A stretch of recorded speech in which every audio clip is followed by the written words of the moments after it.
Generalmente, cuando se piensa en maquinaria avanzada, no sé, digamos el piloto automático de un avión comercial, pues hay una expectativa clarísima de precisión matemática y de un control absoluto, ¿verdad? Claro, sí, sí. Es código puro. Exacto, es código puro. El piloto presiona un botón, los sensores leen la altitud, ajustan los alerones con cálculos así milimétricos y la computadora simplemente sigue la ruta trazada. O sea, es un sistema donde todas las reglas son visibles y predecibles. Es un mecanismo totalmente transparente, digamos. Se conocen los datos de entrada y, pues, las acciones de salida. Y esa transparencia ofrece mucha tranquilidad porque sabemos que el sistema está subordinado a la lógica. Totalmente. Pero al girar la mirada hacia el interior, hacia el piloto automático que opera en nuestra propia mente, ese tablero de control impecable, pues simplemente desaparece. Se esfuma. Sí, se esfuma por completo. La conciencia se encuentra frente a una maquinaria de predicción constante que, la verdad, opera en la más absoluta oscuridad del inconsciente y está dictando acciones, decisiones y comportamientos diarios sin pedirnos permiso en absoluto. Y esa oscuridad operativa, justo eso, es exactamente lo que James Clear disecciona de manera brillante en su obra. Específicamente, hoy vamos a revisar un análisis basado en el capítulo 4 de su libro Hábitos Atómicos, que se llama El hombre que no se veía bien. Un título buenísimo, por cierto. Buenísimo, sí. Y trata sobre la primera ley, la de hacer lo obvio. Los casos clínicos que plantea ahí de verdad parecen sacados de una película de ciencia ficción. Sí, es que son increíbles y nos obligan a explorar cómo esta maquinaria moldea vidas enteras sin que nos demos cuenta. Así que bueno, vamos a desglosar esto, porque la idea de hoy no es solo repasar historias curiosas, ¿verdad?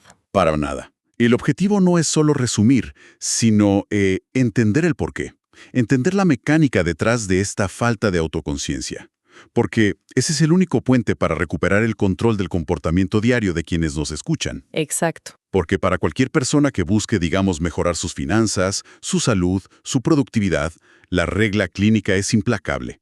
Es biológicamente imposible cambiar lo que no se sabe que se está haciendo. Es una premisa de verdad demoledora.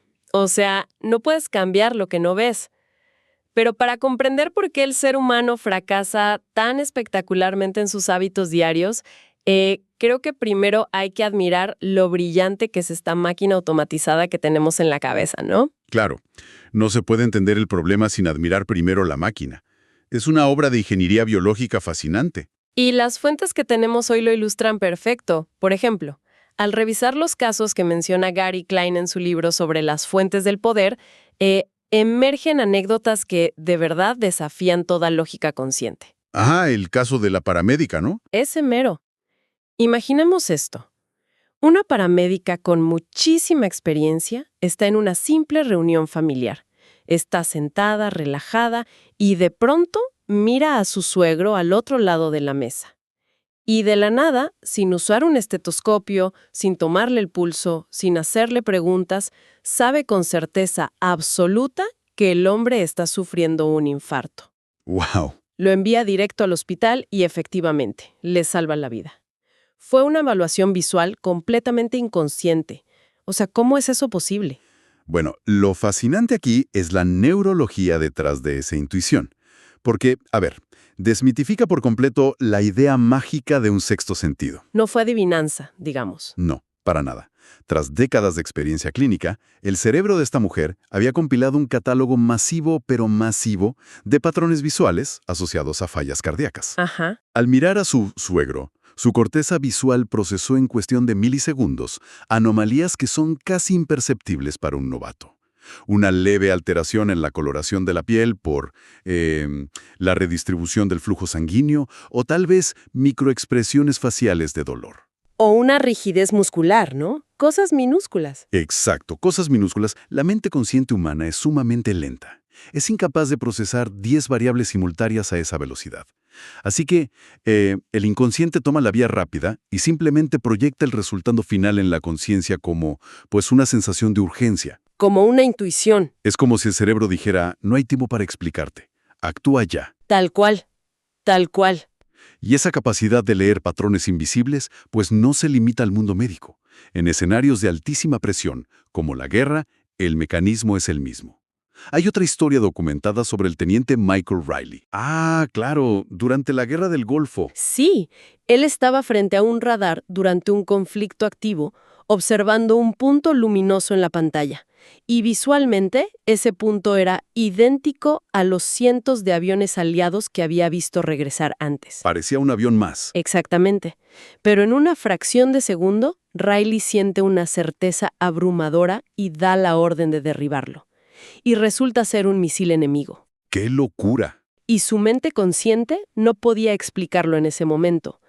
Pero después se descubrió que su inconsciente había detectado que el ritmo de aparición del punto en la pantalla difería por microsegundos, o sea, nada, del patrón de un avión regular. Es que el cerebro automatiza las señales. Y, bueno, hay otro ejemplo clásico, pero cambiando completamente de mundo. El que menciona Malcolm Gladwell en su libro Blink, sobre la escultura griega, el Geri Kouros. Ah, sí, la que estaba valuada en $10 millones. Esa misma. Los científicos la habían sometido a pruebas, los documentos decían que era auténtica. El museo ya estaba listo para exhibirla. Pero, cuando los mayores expertos en arte antiguo se pararon frente a ella, sintieron un rechazo físico instantáneo. Como una repulsión, ¿no? Sí, una repulsión que no podían articular con palabras. Algo en la tensión de los tendones esculpidos o, no sé, en la proporción de las uñas, gritaba falsificación. Y pues el tiempo les dio la razón. El cerebro detectó el fraude antes de que la boca pudiera formar una sola palabra. Es impresionante. Lo es. Los hábitos operan en las sombras. La conciencia no es necesaria para que la señal active la respuesta. Y, o sea, todo esto suena a superpoderes de película, pero la realidad es que es la misma maquinaria que opera todos los días.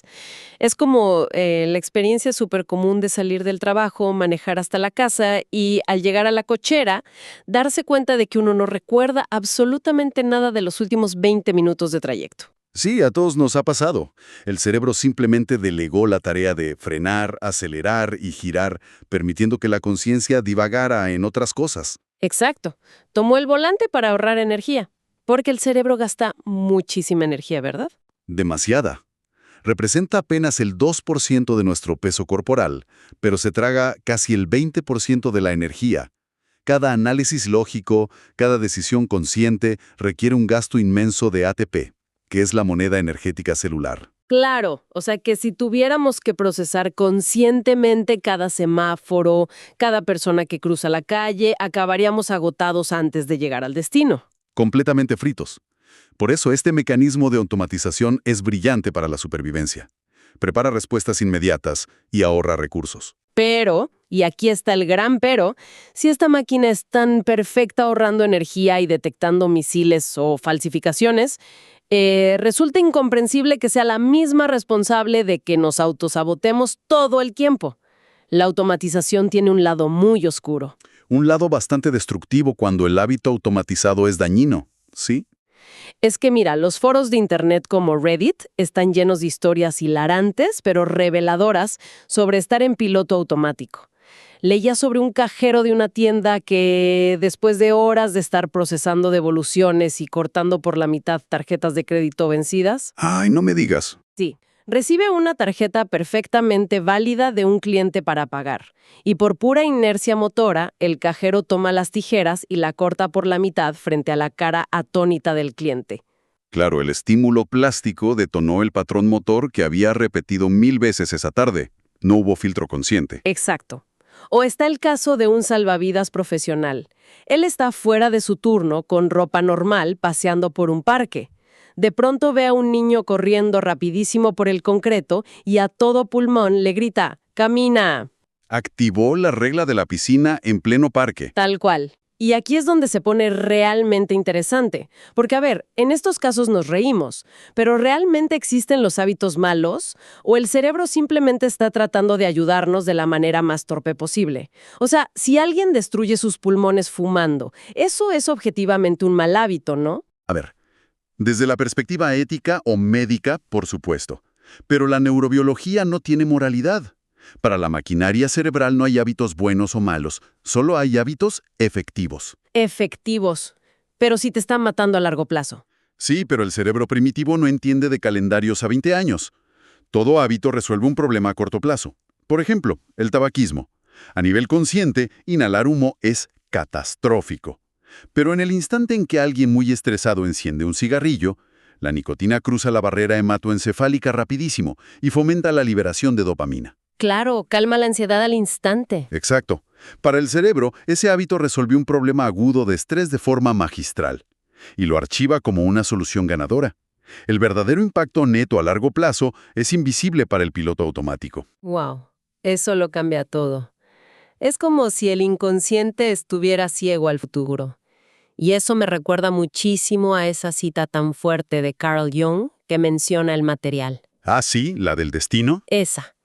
Mientras no logres transformar lo inconsciente en consciente, lo inconsciente guiará tu vida y tú lo llamarás destino.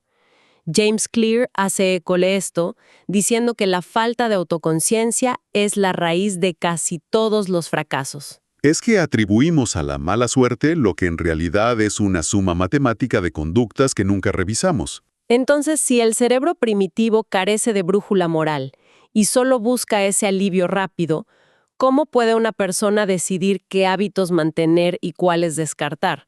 O sea, decir, esto me hará daño en 10 años no sirve, la amígdala no lo entiende. Se necesita un marco de referencia distinto, ¿no? Definitivamente. Y aquí entra la prueba de la identidad. ¿La prueba de la identidad? A ver, Si conectamos esto con el panorama general, la pregunta clave para evaluar un comportamiento no debe ser sobre los resultados. No es decir, esto me ayuda a perder 2 kilos, sino preguntarse, ¿esta conducta acerca a la persona a la identidad de quien quiere llegar a ser o la contradice por completo? o sea, no enfocarse en la meta final, sino en el tipo de persona que hace esas cosas. Exactamente. El cambio de comportamiento no trata de una disciplina ciega ni de fuerza de voluntad bruta. Trata de alinear esas pequeñas acciones automáticas con una visión a largo plazo del yo ideal. Cuando alguien asume la identidad de, digamos, soy un corredor, salir a correr deja de ser un sacrificio y se convierte en una confirmación de su identidad. Tiene muchísimo sentido, porque la disciplina a base de puros regaños internos se agota rapidísimo. Totalmente. Genera demasiada fricción. Hay que pasar a la prescripción médica, por así decirlo. Las herramientas tácticas. Exacto.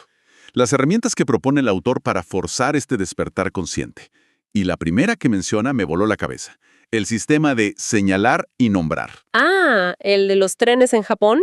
Es una maravilla del diseño conductual. Sí. Para quienes no lo conozcan, el sistema ferroviario japonés usa una técnica llamada pointing and calling. Y es increíble, los operadores realizan una especie de coreografía todo el tiempo. Apuntan físicamente con la mano hacia los semáforos, luego hacia los indicadores de velocidad, luego al andén. ¿Y lo dicen en voz alta? Exacto. Dicen semáforo verde o velocidad a 80. Uno podría pensar, bueno, el conductor ya vio la luz, no está ciego, ¿para qué hace todo ese teatro en la cabina? Pero las estadísticas son brutales. Sí, los números son irrefutables. El simple acto de señalar y decir las cosas en voz alta redujo los errores operativos en los trenes de Tokio en un 85%. 85%. Y los accidentes bajaron en un 30%. Es que neurológicamente tiene todo el sentido del mundo. Ah, ¿sí? ¿Cómo funciona ahí el cerebro? Mira, al obligar al operador